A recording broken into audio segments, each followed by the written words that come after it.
Before we begin, a brief note to listeners. This episode contains difficult material. Please take care while listening. It examines the lasting psychological impact of the First World War, and it includes discussion of war trauma, mental illness, and suicide among Canadian veterans, drawn from historical records. Some listeners may find this material distressing, so listener discretion is advised. I'd also like to begin this episode with a quotation from the preface of the second book I wrote in 2025 entitled The War That Stayed. And it reads, "The war that stayed was not born from textbooks or archives necessarily, but from the quiet weight carried by those I've known and cared for. Veterans whose wars didn't end with peace treaties or parades. My stepfather served with the PPCLI in war-torn regions during the 1960s and 70s, as did others I know. Some served in Bosnia, Cyprus, Croatia, and Afghanistan. That silence, heavy and sacred, is echoed in the lives of many I've met as a registered massage therapist. Their bodies tell stories that their voices often won't. This book is my way of listening. These are not just historical footnotes. They are reflections of trauma, injustice, and resilience that ripple into the present. PTSD is not a modern invention. It's a legacy, and too often it's a legacy carried alone. I wrote this book to advocate for those who've served, to honor the ones still fighting battles within, and to challenge the silence that surrounds psychological wounds. It's for my stepdad. It's for my patients. It's for every veteran who wonders if anyone truly sees them. If you're reading this, thank you for bearing witness. Let's get on with the podcast. The guns had never stopped. For weeks, sometimes months, they boomed in the mud and the mist of Flanders. At dawn, they sounded like distant thunder. In the night, they shook the earth beneath a man's feet. For every Canadian soldier who went over the top, who crossed the rotten duckboards into no man's land, this was the first assault. Not bullets or bayonets, but noise. The noise was a machine of war all its own. It offered no sleep, no mercy, no rest. It was the sound that would shape every shattered nerve that followed. This is the story of shell shock, as lived by Canadians on the Western Front, not as a diagnosis, but as a lived reality. Welcome to the 15th episode of Memory and Valor, where we resurrect the stories and sacrifices of Canadian veterans. I'm your host, Samantha McCrae. Thanks for joining me at the crossroads where memory and valor meet. This show exists because people like you care about the stories that rarely make the spotlight. And if you want to help keep this project alive through upgrading gear, covering hours of research, making time for episodes like this, you can support the show on Buy Me a Coffee. Just head to buymeacoffee.com, search for the show, and you'll find my page. Even a single coffee makes a difference. Last but not least, if you're enjoying the podcast, please be sure to follow, like, and rate it from wherever you're streaming. By the end of 1917, the Canadian Corps was no longer a force learning war. It was a force shaped by it. Its soldiers had stood at Arras, climbed the shattered slopes of Vimy Ridge, fought and bled at Hill 70, and drowned in the mud of Passchendaele. These were not isolated engagements. They were chapters in a continuous experience of industrialized warfare, where survival depended not only on courage or skill, but on endurance. The ability to remain functional while the world exploded around you. Through every advance and every counterattack lay the same constant threat: bombardment. Artillery dominated the First World War, and the Canadian front was no exception. Across the Western Front, historians estimate that between roughly 900 million and more than 1 billion artillery shells were fired during the war. That number is almost impossible to grasp.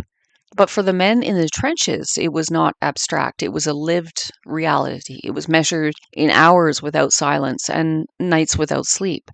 At Vimy Ridge, where all 4 Canadian divisions fought together for the first time, the scale was staggering. In the weeks leading up to the April 1917 assault, The artillery supporting the Canadian Corps fired more than 1.5 million shells onto a relatively narrow stretch of enemy front. The bombardment was so intense that German trenches ceased to exist as recognizable lines in the ground. The landscape itself was erased. Artillery was the defining presence of the First World War, and soldiers learned to identify it not by caliber or designation, but by sound, rhythm, and fear. Light field guns, like the British 18-pounder, fired fast, flat trajectory shells that arrived with a sharp crack and almost no warning, earning the nickname whiz-bangs. Heavier howitzers lobbed shells in slow arcing paths, their approach marked by a drawn-out moan that men called coal boxes or 5.9s, depending on the size. The largest siege guns, including German railway artillery, were known as Big Berthas or more commonly Jack Johnsons.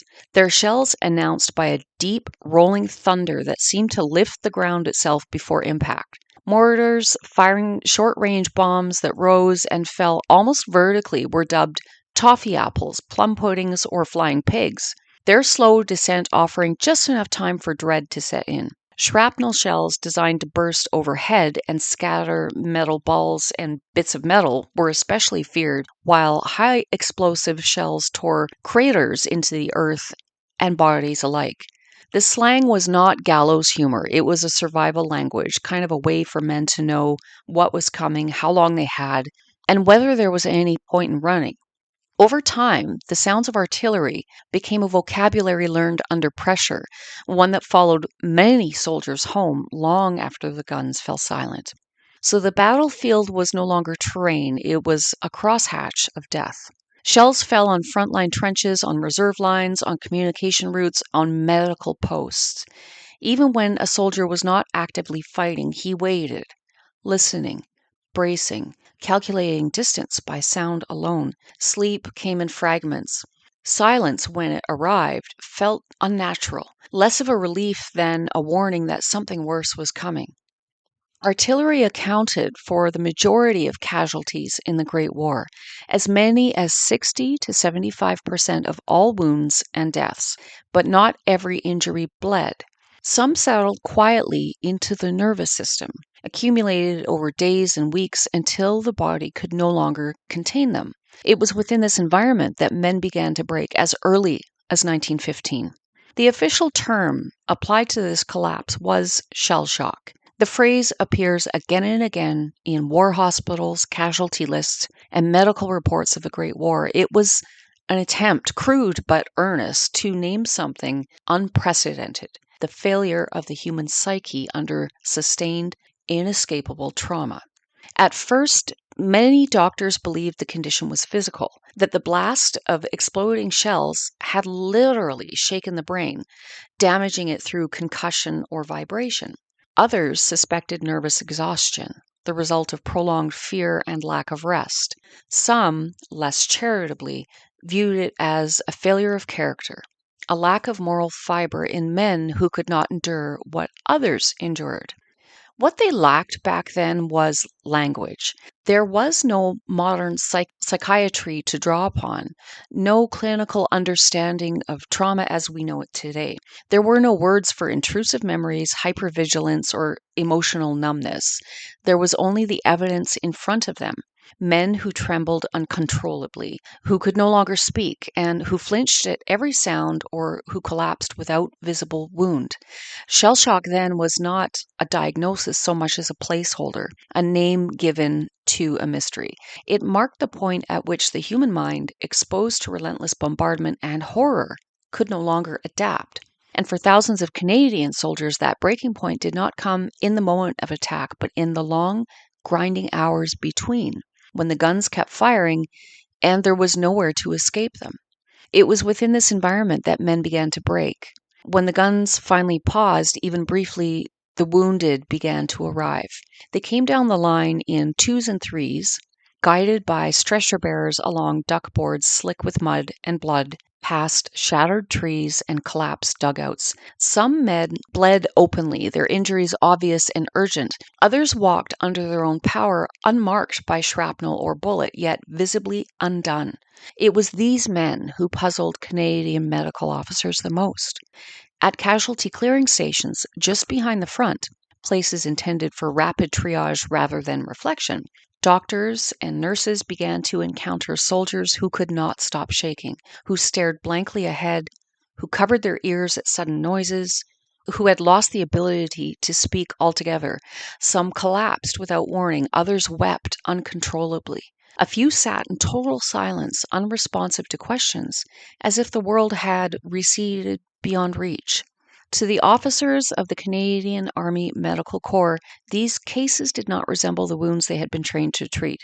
There was no blood to stem, no bone to set, and no shrapnel to extract.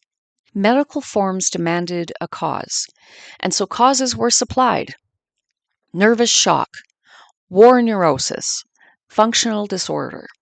Eventually, a shorthand emerged. The phrase shell shock was written into admission books and case notes, not because it explained the condition, but because it acknowledged exposure, proximity to explosions, sustained bombardment, and the cumulative violence of modern war. Early on, many doctors assumed the men had been physically injured by the blast, that the pressure waves of exploding shells had concussed the brain. This theory fit the industrial logic of the war. Shells cause damage, therefore, shells must be responsible. But the evidence was inconsistent. Some men broke down without ever being buried or blown from their feet. Others endured direct explosions and remained outwardly unaffected. So, what doctors were witnessing was not a single injury, but a collapse of endurance. Casualty clearing stations were ill equipped for this kind of wound. Their purpose was speed, stabilize, classify, evacuate, or return to duty. And so these men were often pushed through the system quickly, labeled, and moved on to base hospitals, to rest camps, or sometimes, after only a few days, back to the line itself. The atmosphere in these stations was uneasy. Medical officers debated whether they were seeing illness, weakness, or malingering. The Army, already stretched for manpower, couldn't afford uncertainty. A man who could still walk was, in many cases, presumed capable of fighting, regardless of what his hands, voice, or nerves suggested. And yet, in the quiet moments, away from the forms and pressure of command, some doctors began to recognize a pattern. These men were not cowards, they were not pretending.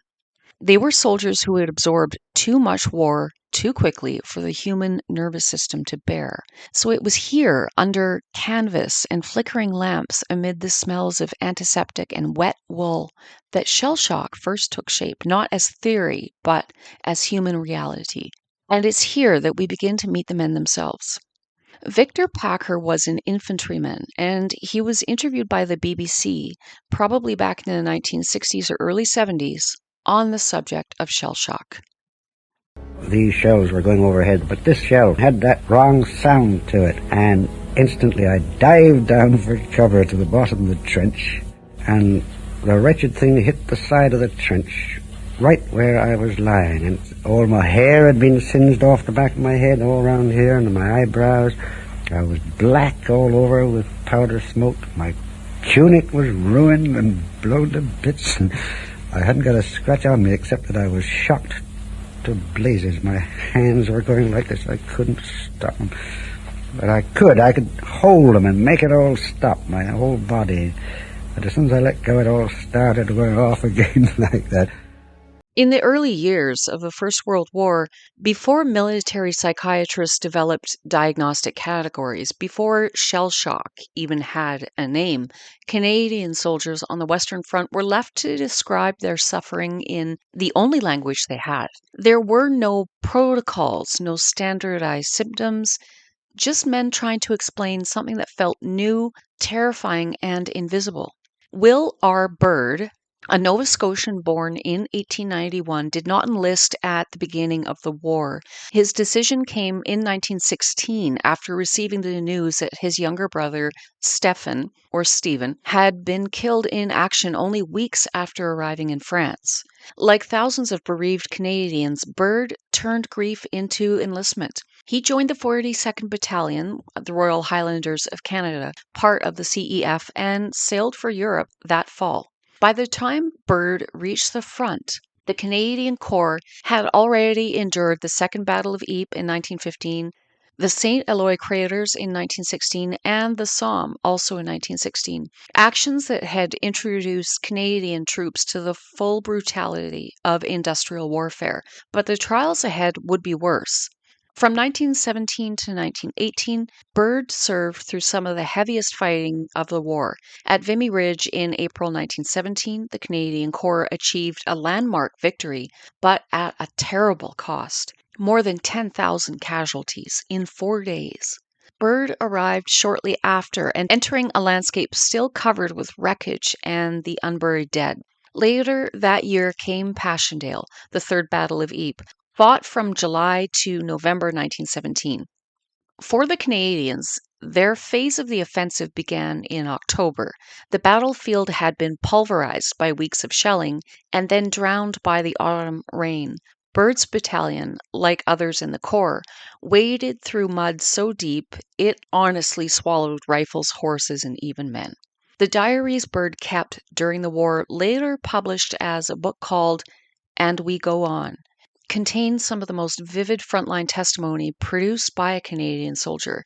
He described being buried alive by shell fire, a not uncommon fate in a conflict where a single high explosive round could uproot tons of earth. Men dug themselves out if they could. Others were evacuated hours later, and many never resurfaced. And in Bird's writing, one word appears repeatedly: strain. We were shelled day and night, he wrote. The strain told on all of us. This was not medical terminology, it was the vocabulary that existed at the time, a way to articulate something still unnamed. So soldiers spoke of strain, nerves, breakdowns, long before the British Army began formally recognizing shell shock in 1915, and later dividing it into categories of shell shock wounded and shell shock not wounded, distinctions that carried consequences for pension eligibility. Bird captured something deeper than policy language. He captured the psychological reality of endurance pushed past its limit. Quote, one lived in a state of tension that never entirely relaxed. End quote. He wrote almost a clinical description decades before the concept of hypervigilance was understood. He was equally clear-eyed about what happened when that tension snapped. Quote, there were men who simply could not stand it. They were not cowards. They had endured too much. End quote. At Passchendaele, where the Canadian Corps suffered more than 15,000 casualties in just over 2 weeks of fighting, Bird articulated a truth many recognized but few dared say aloud. Quote, the mud, the shelling, the steady loss of friends, it was more than flesh and blood could bear. End quote. These sentences do not attempt the theatrical. They don't exaggerate. They are the plain, sober testimony of a man trying to make sense of a new kind of war, one fought not only with artillery and machine guns, but with the slow, grinding erosion of the human nervous system. And so the question arose, unspoken but ever present in the casualty clearing stations. What was to be done with a man like this? The army needed soldiers, desperately.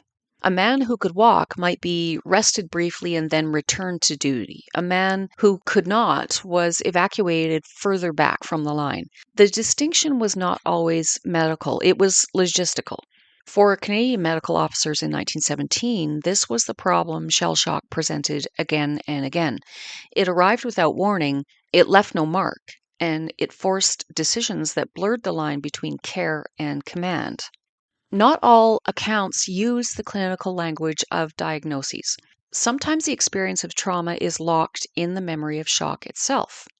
Sergeant Sam Glode, a Mi'kmaq soldier from Nova Scotia, described his first days under intense artillery fire on Messines Ridge in 1917. Quote, "The German artillery on Messines Ridge began to shell our trench and kept it up for a long time. They scared us bad, I tell you. We were all green hands." End quote. The phrase "scared us bad" is simple, almost colloquial, yet it conveys precisely what medical manuals of the day failed to grasp. That it was not just explosions that wounded these men, it was the relentless terror without a moment's respite. For soldiers like Glode, fear was not an abstraction, it was a companion lodged in every waking minute. Not every man who passed through the casualty clearing station arrived broken. Some arrived already carrying the weight of what they were about to witness. Among the officers moving through casualty clearing stations in 1915 and 1916 was Captain John McCrae, physician, artillery officer, and medical officer with the Canadian Forces. McCrae did not arrive as a patient. He arrived with authority, responsibility, and a notebook, tasked not with survival but with witnessing. He understood wounds to the body, blood loss, infection, physical shock, but what he encountered in the clearing stations unsettled even that knowledge. Men who could not stop shaking, men who stared through him, men who flinched at the slam of a door or the clatter of a dropped instrument. These were not malingerers, they were not cowards. Many had endured months at the front before finally collapsing, and what troubled McCrae was that medicine had no clear response to what he was seeing. It was in this environment, amid the wounded and the dying, that McCrae wrote In Flanders Fields after the death of his close friend, Lieutenant Alexis Helmer, who was killed by shell fire and buried near the clearing station. The poem is often remembered for its public symbolism, but it was written in the immediate aftermath of loss by a man surrounded daily by the physical and psychological cost of modern war. In letters, McCrae wrote of exhaustion and emotional depletion, of the toll exacted by constant proximity to death. He lived under bombardment as well. He slept in fragments.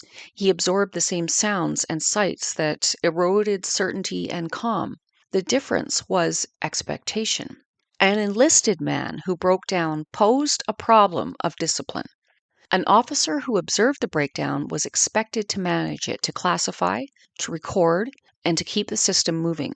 McCrae and men like him became intermediaries between suffering and structure. They did not yet have the language to describe what they were seeing, but they recognized its reality. Shell shock, they began to understand, was not an aberration. It was an inevitable consequence of sustained industrial war, and for the soldiers arriving under the canvas, shaking, silent, or even apologetic, that recognition changed little. The machinery of war still demanded decisions, rest or return, evacuation or duty, treatment or discipline. Moving on now, it's important that we look at the effects of what was then termed shell shock after the war. Shell shock and the unthinkable. I'd like to talk to you about a veteran named George Allen Chisholm. He was born on April 4th, 1893 in Montreal, Quebec. In March 1915, at the age of 21, he enlisted in the Canadian Expeditionary Force in Montreal.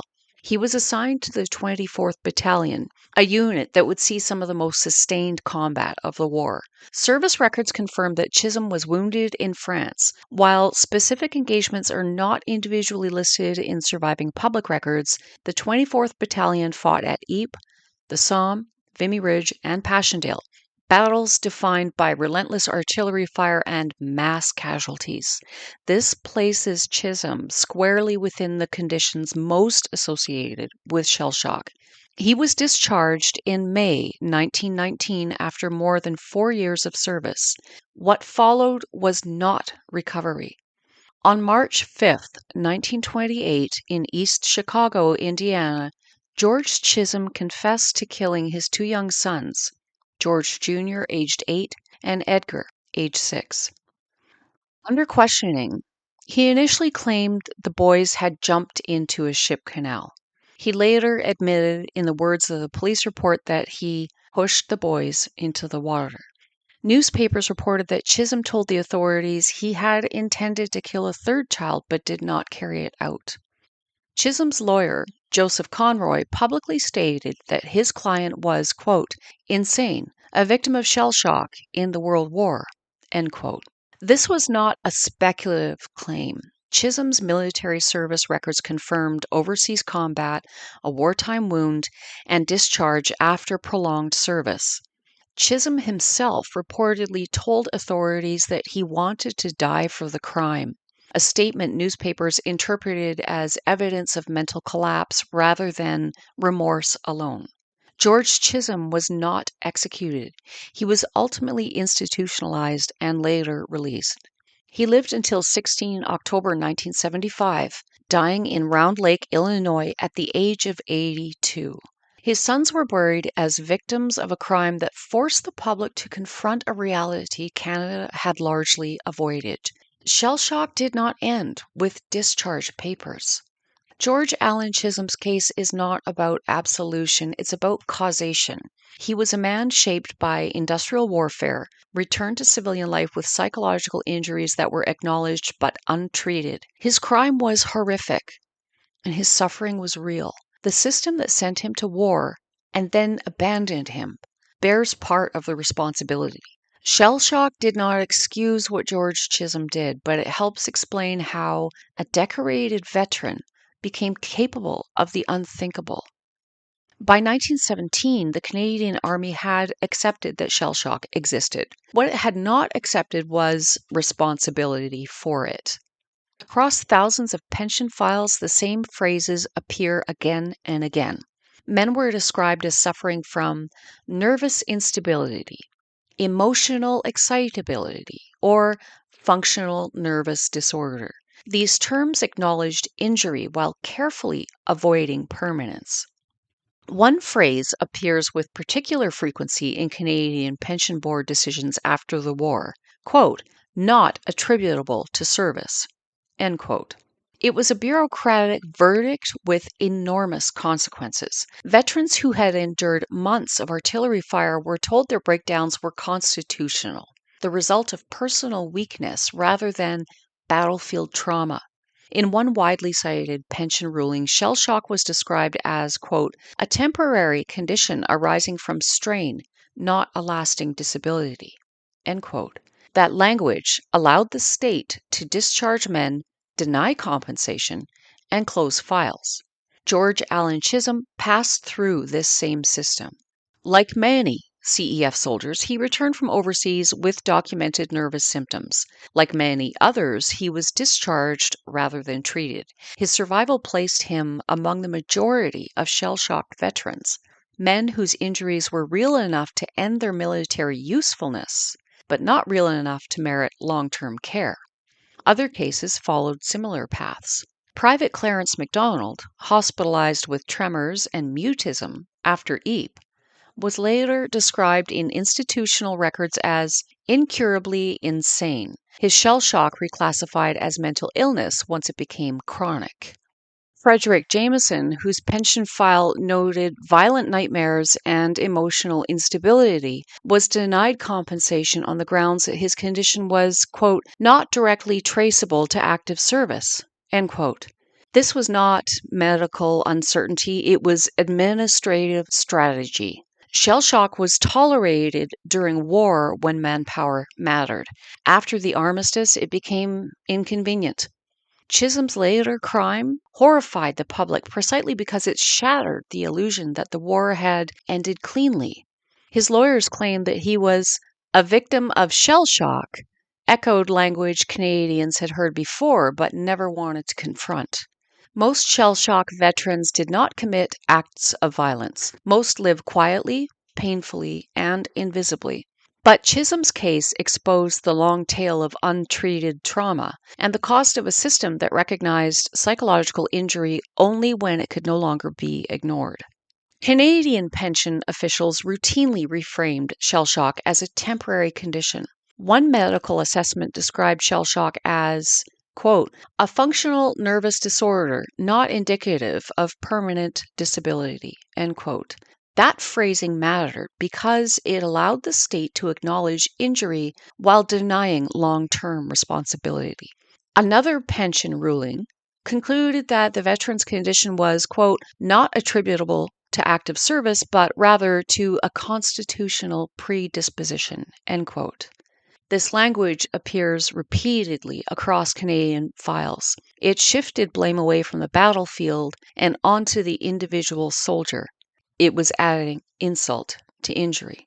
George Allen Chisholm passed through this system. Chisholm's military file acknowledged overseas service and wounding, yet his post war psychological deterioration was never formally linked to combat in a way that triggered sustained care. Like many others, he was discharged rather than treated, his shell shock recognized only insofar as it rendered him unfit for further service. Contrast this with British practice. Canadian authorities were particularly reluctant to accept shell shock as a pensionable injury. One Canadian medical officer warned that recognizing shell shock too broadly would, quote, open the door to claims impossible to verify, end quote. The implication was clear. Psychological injury was administratively dangerous. This approach shaped outcomes. Private Clarence MacDonald was initially diagnosed with shell shock after Ypres, and when his symptoms persisted, they were reclassified as insanity, removing him from pension system entirely. Frederick Jameson's file described his condition as emotional instability, but denied compensation on the grounds that it could not be conclusively traced to service. The tragedy of George Chisholm is not that shell shock was unknown. It was known, named, and documented. What failed was the willingness to accept its consequences. And Chisholm's case stands as one of the most devastating examples of what happened when that contradiction was allowed to stand. When we talk about shell shock in the CEF, it's easy to slip into medical language, diagnosis, classification, treatment, but there were categories. There were men trying to describe what was happening inside them. Lauren Pierce, who also served overseas before becoming one of Canada's most influential publishers, recorded a quieter but equally telling strain in his wartime diary. He wrote of the terrible strain of sustained danger, of emotional exhaustion, and of the slow normalization of what should have been unendurable. Neither Wilbur nor Pierce used the term PTSD. Neither wrote with the benefit of modern psychiatric language. They spoke of tension, strain, nerves worn thin, of flesh and blood reaching its limits. By 1916 and 1917, Canadian military medicine was beginning slowly to catch up with what soldiers were already living. Doctors documented insomnia, tremors, exaggerated startle responses, emotional withdrawal, and fixation on lost comrades. They did not yet have the framework we possess today, but they were beginning to recognize a pattern. What Bird described as a state of tension that never entirely relaxed, physicians were starting to record as chronic nervous strain. The war forced medicine forward. The term shell shock would eventually give way to war neurosis, then combat fatigue, and finally to post-traumatic stress disorder. And yet when we listen to Bird's words, quote, they were not cowards, they had endured too much, end quote, we hear something that required no modern terminology. Long before psychiatry caught up, the men themselves understood that there were limits. Shell shock was not a weakness, it was an injury. The term itself was a catch-all, a blunt instrument used to label a collection of symptoms that doctors and officers barely understood. It was applied broadly, sometimes carelessly, to men whose bodies had not been visibly wounded, but whose ability to function had quietly collapsed.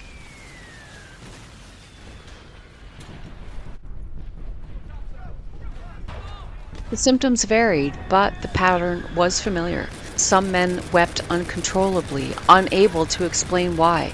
Others shook so violently that they could not hold a cup or light a cigarette. Some lost their voices entirely, not injury to the throat, but through a sudden and complete inability to speak. A few could no longer walk. Their legs were rigid or unresponsive, despite the absence of physical damage. To some medical officers, shell shock was a physical injury, an unseen concussion. To others, it was a form of nervous exhaustion, the natural result of prolonged fear and sleeplessness. And to a smaller but influential group, it represented something far more troubling, a failure of character, a collapse of discipline, or even outright cowardice. In the absence of clear understanding, treatment depended less on symptoms than on judgment. I'm going to read to you now very quickly from my book, The War That Stayed, why first day collapses were common. There was the anticipatory dread. For weeks or months before reaching the front, new officers were saturated with stories, some true, some exaggerated, about what awaited them.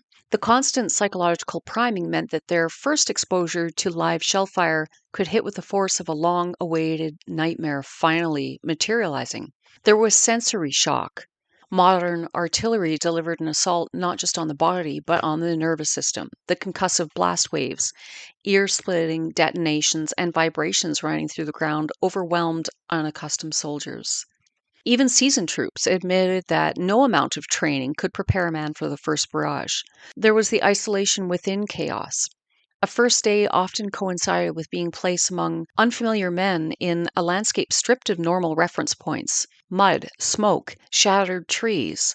For junior officers in particular, the expectation to lead immediately intensified the strain, combining personal fear with the crushing responsibility for others. And then there was this physiological overload. The adrenaline surge of that first contact, combined with fatigue from travel to the front and deprivation of sleep, left the mind and body primed for collapse. The sympathetic nervous system, responsible for the fight or flight response, could become locked into an unrelenting loop, leading to paralysis rather than action.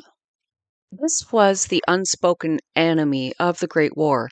It didn't announce itself with noise or fire. It left no blood in the trench floor. It crept in slowly, eroding the mind's capacity to cope until a man reached a point beyond which endurance was no longer possible. And when that point was reached, the army, for all its guns and precision, didn't yet know how to recognize it, let alone how to heal it. John Percy Copp was born on February 2nd, 1889, in New Brunswick. He enlisted in the 65th Battalion at Saskatoon. Shortly thereafter, in June 1916, he went overseas to England, training for a very short time at Camp Bramshot. On August 10, 1916, he shipped to France as a member of B Company, 46th Battalion. Mr. Copp held the rank of lieutenant and led his men in several major actions: Ypres, the Somme, Lens, and Vimy. He was awarded the Military Cross by King George V at Buckingham Palace.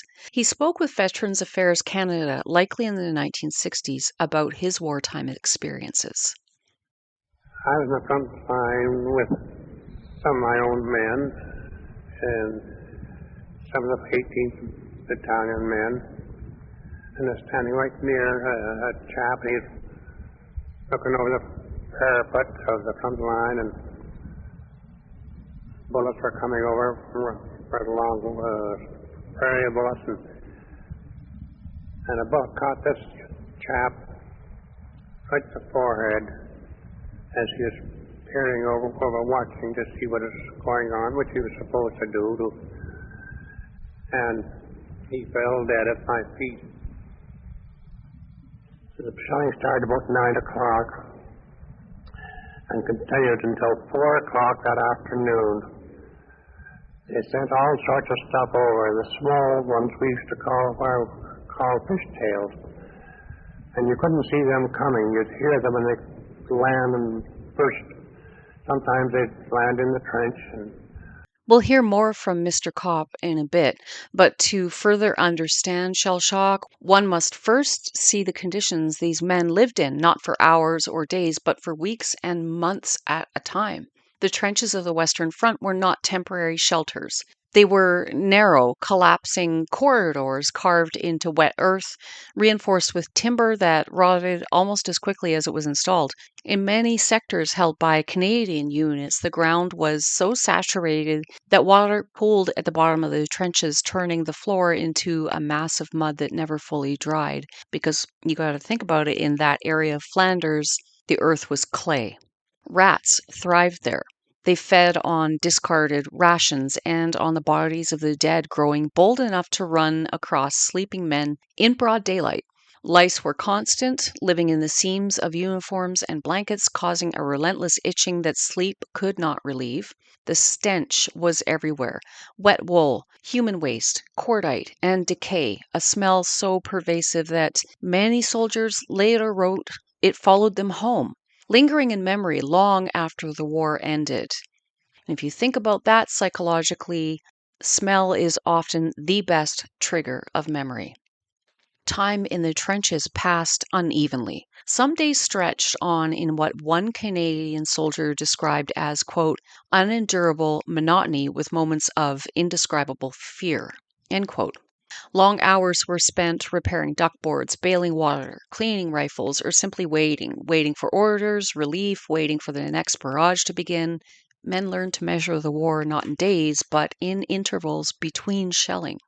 And shells could arrive at any moment. There was often no visible warning, only the sudden shriek of incoming fire and the instinctive scramble for cover. Even when bombardment was distant, its presence was constant.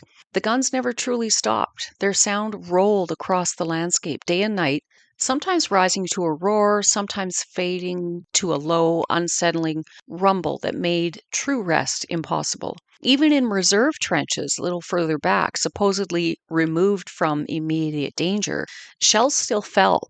Artillery overshot or undershot its targets. Counter battery fire reached far beyond the front lines. A man could be resting, eating, or attempting to sleep when the earth suddenly convulsed around him, reminding him that nowhere was beyond reach or safe. Sleep, when it came, was shallow, fragmented. Men learned to wake at the slightest change in sound to distinguish, even in dreams, between outgoing fire and incoming shells. The body adapted to constant alertness, but at a cost. Muscles remained tense, nerves frayed, and the mind never fully disengaged from danger. The sympathetic nervous system was in a constant state of fight or flight. Cortisol levels would have been huge. The adrenal glands would have been taxed. I'm sure there was many cases of what we now understand as being adrenal fatigue. It's within these conditions, the mud, the noise, the waiting, the sudden violence, that shell shock took root, not as a single traumatic moment, but as a cumulative injury built slowly from thousands of hours spent under threat with no reliable escape. By the time some men broke down, the collapse appeared sudden. In truth, it had been a long time coming. Again, let's hear from Lieutenant Kopp. Half a dozen men immediately said, sure, we'll take him back, but I only wanted 4. So I put him on a boardwalk that we laid him on because we had no stretchers. And so they started taking him back overland. And on the way back, he died on this boardwalk. Later on that afternoon, my corporal, Hewitt, who was another NCO in my platoon, went berserk. He went absolutely crazy with shell shock. So I had to send him back to the casualty station. 25 feet behind our front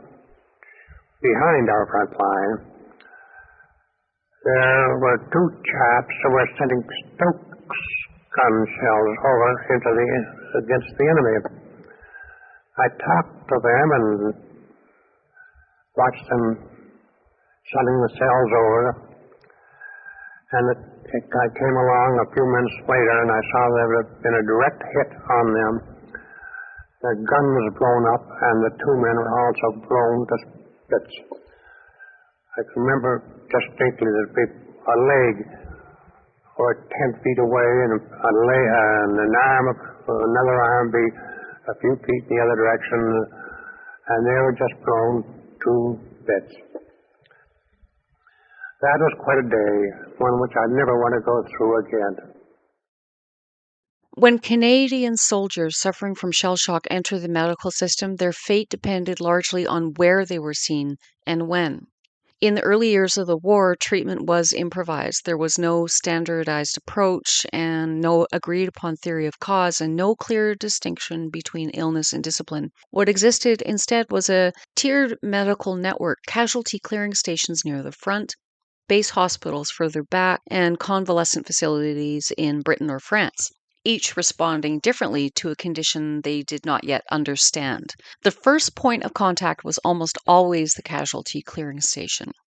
These were not hospitals in the modern sense. They were just designed for speed and triage, often housed in tents or requisition buildings just behind the lines.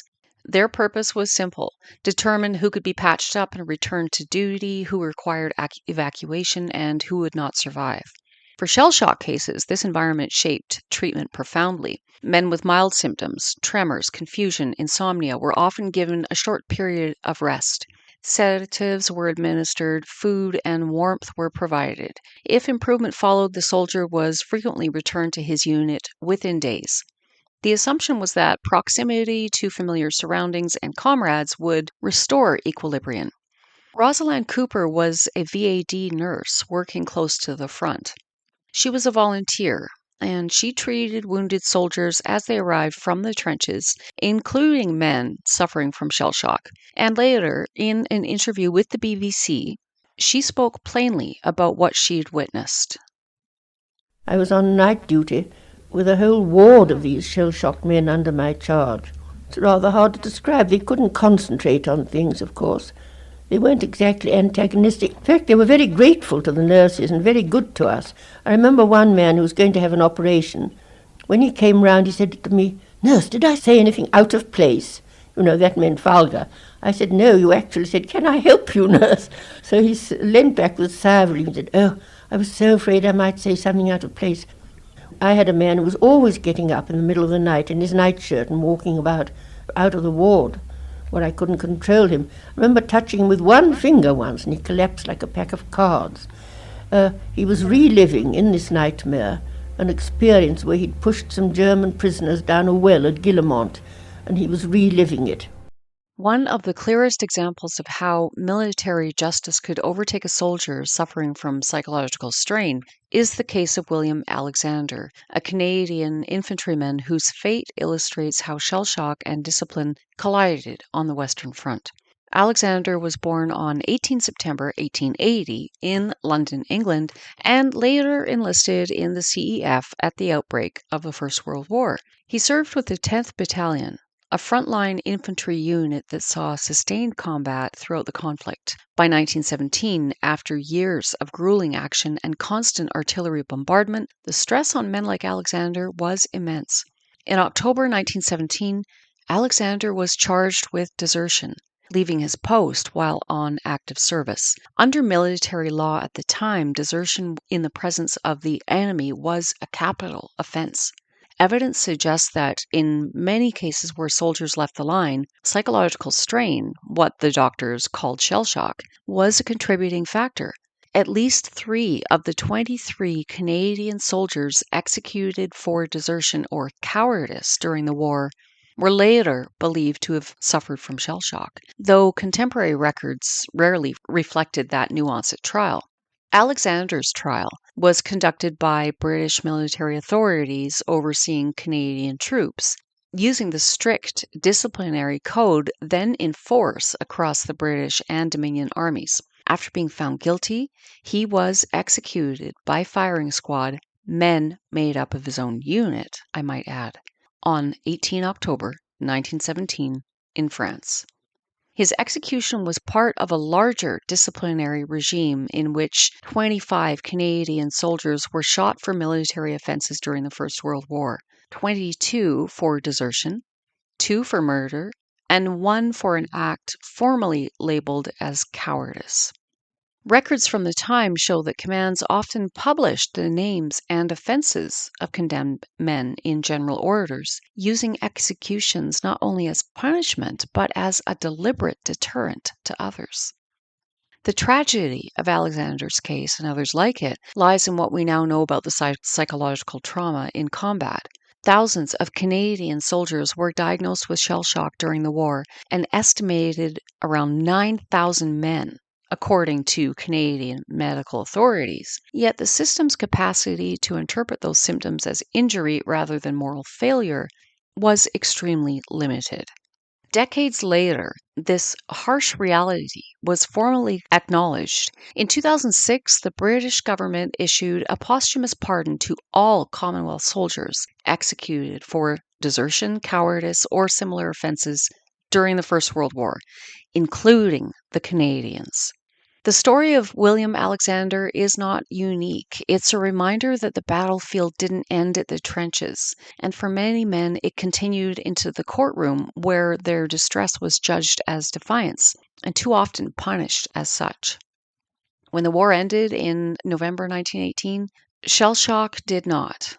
Canadian soldiers returned home in waves, some visibly wounded, others outwardly intact but profoundly changed. For many, the hardest part of the war began after the journey across the Atlantic, when the structure, noise, and terrible clarity of the front were replaced by a civilian life that no longer made sense. Canada was unprepared. At the time of demobilization, tens of thousands of returning soldiers required medical care. Among them were men suffering from what had been labeled as shell shock, now increasingly referred to in medical files as war neurosis or nervous conditions. Responsibility for them fell to the newly created Department of Soldiers' Civil Reestablishment, established in 1918 to oversee the medical treatment, pensions, and reintegration. It was an ambitious mandate and an overwhelming one. Across the country, military hospitals were expanded, repurposed, or newly constructed to handle this influx. Some of them were former training camps converted into treatment centers. Others were existing civilian hospitals and given military wards. The goal was no longer to return men to duty, it was to return them to life. But the understanding lagged behind the need. Treatment for shell shock in Canada varied widely in the immediate post-war years. Some physicians emphasized rest, routine, and removal from stress, believing that calm environments and predictable schedules could restore. Others leaned toward occupational therapy, assigning men to farm work, carpentry, or manual labor in the belief that purposeful activity could steady damaged nerves. In more severe cases, men were confined to long-term institutions, and one of the most significant was St. Anne's Hospital near Montreal, which became Canada's primary facility for veterans suffering from chronic psychiatric conditions. Originally intended as a temporary measure, St. Anne's soon housed thousands of former soldiers whose war had not ended with the armistice. Inside these hospitals, the language of shell shock gradually shifted. Doctors spoke less of cowardice and more of incapacity, but the stigma remained. Psychological wounds were still viewed as less legitimate than physical ones, and many veterans struggled to secure pensions or recognition for injuries that could not be easily measured or photographed. Veterans also struggled to secure long-term employment, if at all. Families often bore the burden.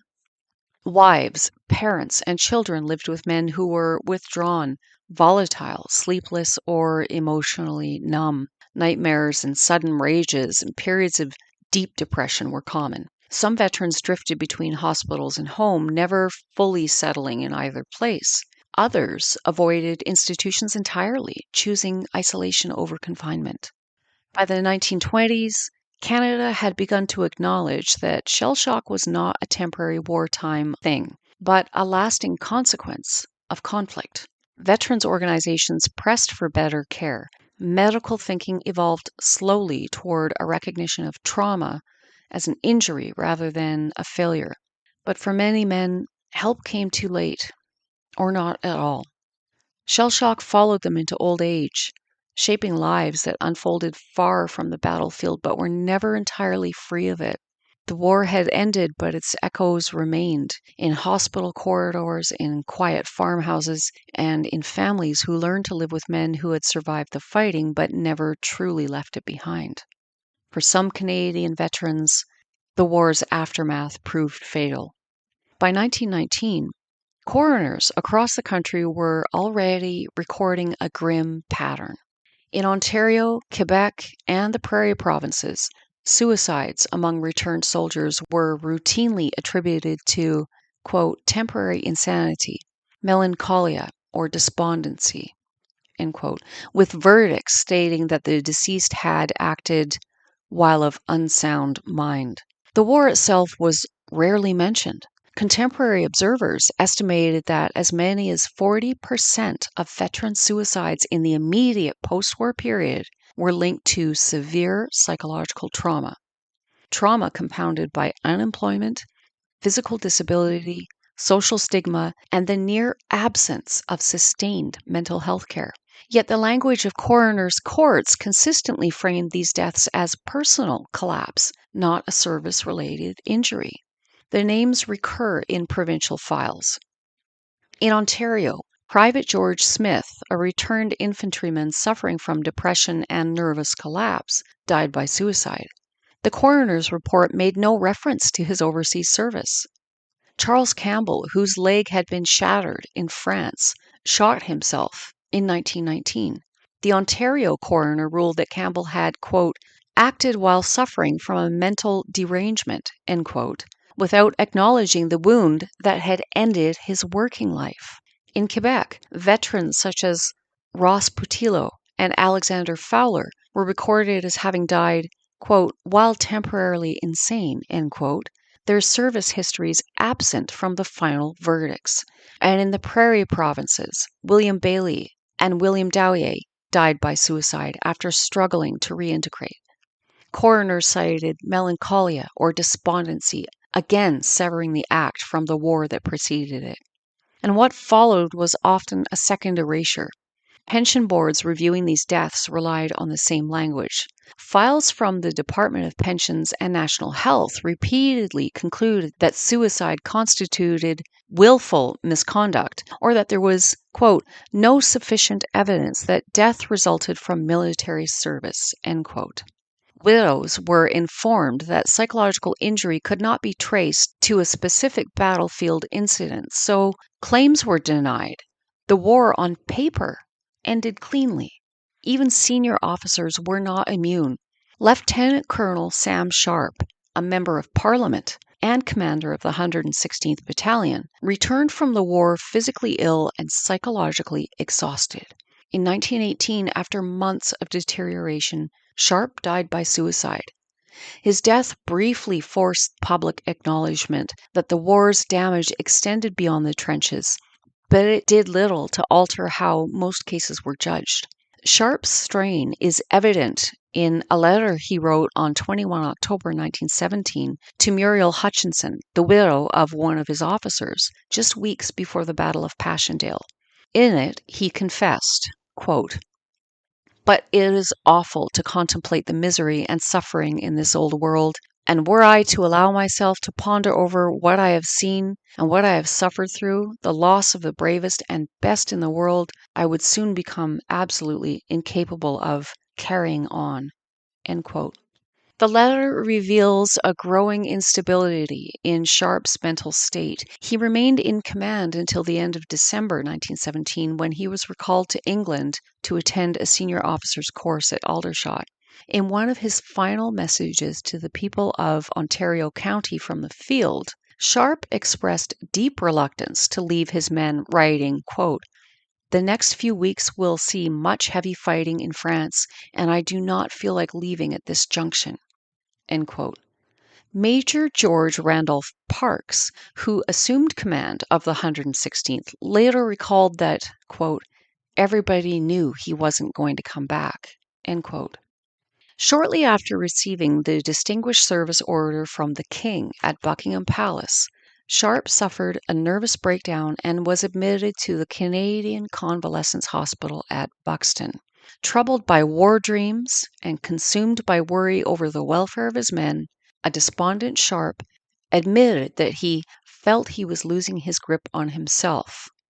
After 2 months of rest treatment, massage, and moral suggestion, he was released on compassionate grounds and returned to Canada with his wife in mid-May. Writing to Overseas Minister Edward Kemp, Sharp explained, quote, the doctors say it will be some time before I am myself again, end quote. Rather than returning directly home, Sharp stopped in Montreal for further rest at the Royal Victoria Hospital while his wife continued on to Uxbridge. He had earlier admitted his dread, quote, to the worry of meeting the electors and answering their questions about their boys, end quote. On 25 May 1918, in the absence of a nurse, Sharp jumped to his death from a window of the Ross Pavilion onto the concrete pavement below, fracturing his skull.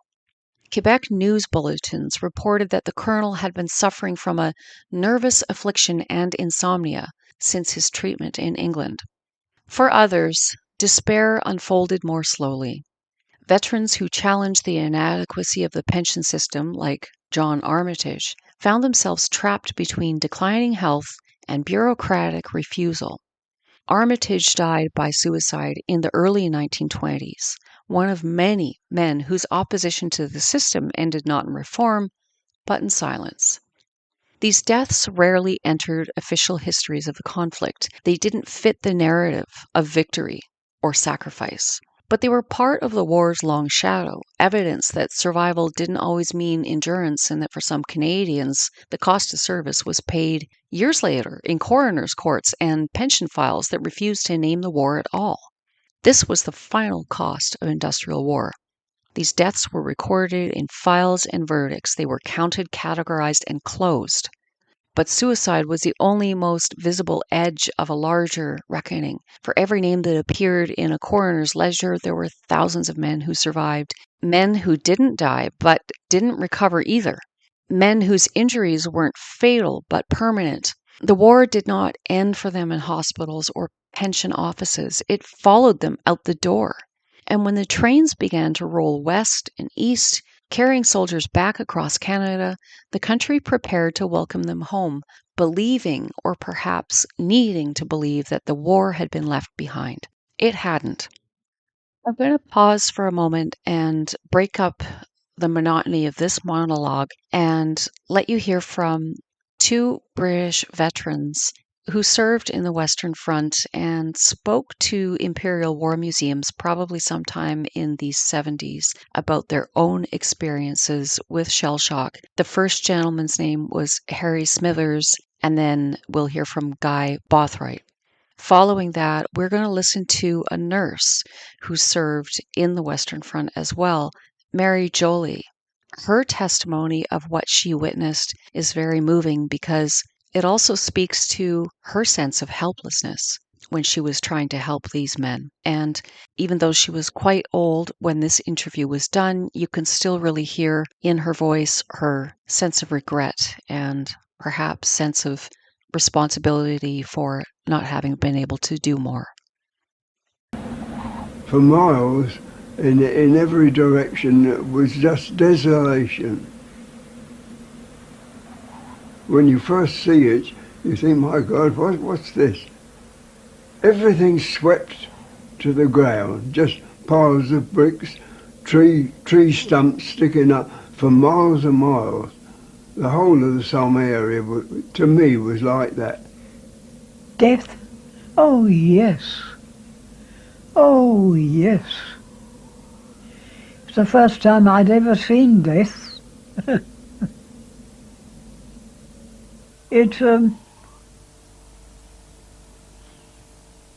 It was so shocking on the first time that one, and then after that I'm not going to be this. I'll run away from it sort of business because you never ever did, of course. And you see, in my case, I was in charge of a large number of men. I was probably censoring letters, and an explosion might have taken place. Something. I had a pencil, you see, and it would have been. I would have dropped everything, and the mind would have gone blank. And I think that's what must have happened, because I can't tell you waiting in the trench for something to come along to take me away. I had no pain, so there was no feeling of pain because I hadn't been wounded or in any shape or form. But I couldn't concentrate. I've no idea what the doctors gave me for it. I couldn't tell you. Because the world had ceased to exist, I think. Some of the sisters had a birthday, and they said it was a pity they had no drink.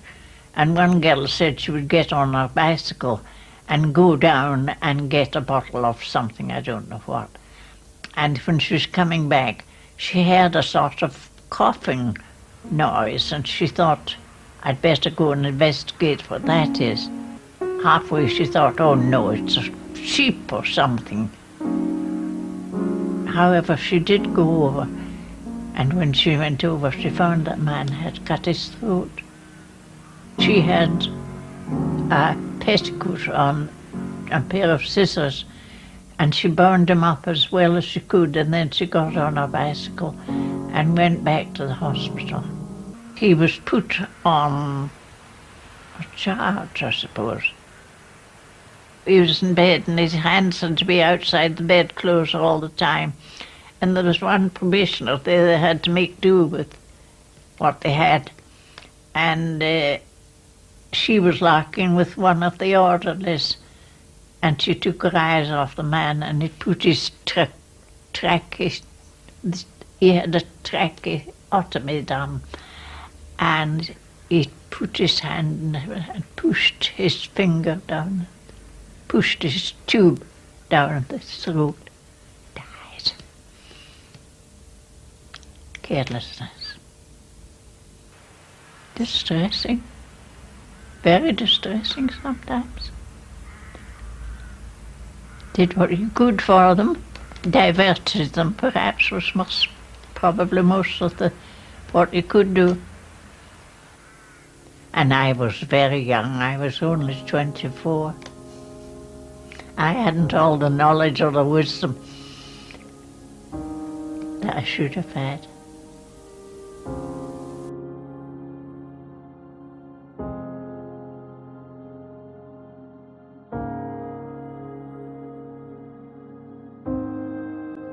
For many Canadian soldiers, coming home didn't mark an ending, it marked a collision. As I argue in my book, The War That Stayed, the First World War didn't end for many veterans when the armistice was signed. It followed them home into kitchens, bedrooms, workplaces, and family life, reshaping daily existence in ways that were rarely acknowledged at the time. Trains arrived in towns and cities across Canada carrying men who looked whole, uniforms pressed, medals pinned, and bodies largely intact. Communities gathered, bands played, and hands were shaken, and then the celebrations ended, and the veterans stepped into houses that felt suddenly unfamiliar, because the war didn't stay behind. Men who had learned to live under constant threat struggled with silence. Ordinary sounds, like a slammed door or a dropped pan, a train whistle, could provoke panic or anger. Sleep, when it came at all, was shallow and unreliable. Nightmares returned without warning, untethered from place or time. Families noticed first that fathers became volatile or withdrawn. Husbands were present but emotionally distant, unable to explain why crowds, conversation, or noise now felt unbearable. Children learned which moods were safe and which weren't. There was very little language for any of this. Shell shock was understood as something that happened during the war. Once a man was home, expectations shifted. He was meant to resume work, support his family, and move on. Employers expected productivity, and communities expected gratitude. But for many veterans, that proved impossible. Concentration faltered, fatigue set in quickly, and emotional swings made workplaces difficult to endure. Some drifted job to job, others withdrew entirely. Alcohol became for some a way to quiet nerves that never fully settled. And when men sought help, they entered systems designed to recognize broken bodies, not broken nerves. Pension boards demanded proof. A wound, a date, a moment where injury could be fixed in time. Shell shock did not behave that way. Symptoms came and went. Improvement bred doubt. Claims were delayed, reduced, or denied. As The War That Stayed makes clear, this was not a failure of individual resilience, it was a failure of recognition. These men were veterans of a war that had altered the limits of human endurance. Their struggles were not weaknesses, but evidence of prolonged exposure to conditions no one had been prepared to survive unchanged. Some found support among other veterans, where shared experience replaced explanation. Others rebuilt slowly through routine, solitude, or silence. Many never spoke of the war again, not because it no longer mattered, but because it never stopped mattering. For the shell-shocked Canadian soldier, homecoming wasn't a return, it was a collision. Shell shock remained something to minimize or hide. Many veterans had learned during the war that psychological injury invited suspicion. They carried that lesson home, so silence became a form of self-protection. Pensions, when granted, were often partial and conditional. Reviews reopened wounds. Benefits could be reduced if a man appeared to be coping. Improvement was treated not as fragile progress, but as evidence that support was no longer necessary. And survival came with a cost Canada was slow to recognize and slower still to support. This was the quiet continuation of the First World War on the home front, not in parades or memorials, but in lives shaped by injuries that couldn't be seen and carried largely alone. When I wrote the book that I called The War That Stayed, I researched shell shock. I kept encountering the same problem. Men survived bombardments, survived battles, survived the crossing home, and then struggled to survive peace. And their injuries were real but rarely visible. What stayed with me most as I wrote was how many veterans never spoke openly about what they endured. Some lacked the words. Others had learned through discipline, punishment, or dismissal that silence was safer. Their war didn't end with the parade or the train ticket home. It continued in sleepless nights, fractured tempers, and lives reshaped around injuries that no one could see. So when I use the phrase the war that stayed, I'm not speaking metaphorically. For shell-shocked Canadian soldiers, that war remained present long after the guns fell silent, long after the uniforms were put away, and long after the country they'd served had moved on. And if we're serious about remembrance, about memory and valor, then we have to remember them too, not just as soldiers who served, but as men who carried the war with them for the rest of their lives. Because for many of them, the war never truly ended. So when we talk about the First World War, we often return to the same images, battles, the dates, the names of places that have come to stand in for sacrifice. We trace lines across maps and measure loss in numbers because numbers feel manageable. They give the impression of order. Shell shock resists that kind of telling. And for the Canadian soldiers who endured it, the war was not something that stayed overseas. What made shell shock especially isolating was the silence that surrounded it. We became comfortable honoring courage under fire, but far less comfortable acknowledging what prolonged exposure to war could do to the human mind. For the men we've been talking about, Chisholm, Alexander, the war didn't end when the fighting stopped.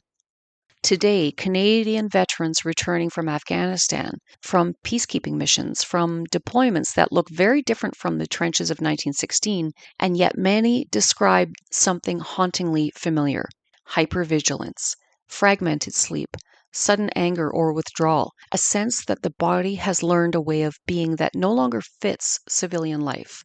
The language has changed.